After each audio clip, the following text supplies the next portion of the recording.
Derek, can you speak to some of the different communities that are positively affected in Africa that you've seen before?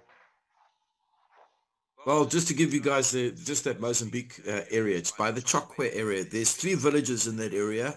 Uh, I spent a week with the in those villages, and it was such a sad thing to see because all the moms and dads had gone through to Maputo to go and work or were not there. All you had is young children that were not getting schooled, staying with their grannies, playing outside, doing nothing, and really no opportunities. This, in partnership with that area, will transform those villages and will build schools, clinics, and give them sporting facilities. Give them all the ways and the means for them to uplift their families through education and knowledge and skills development.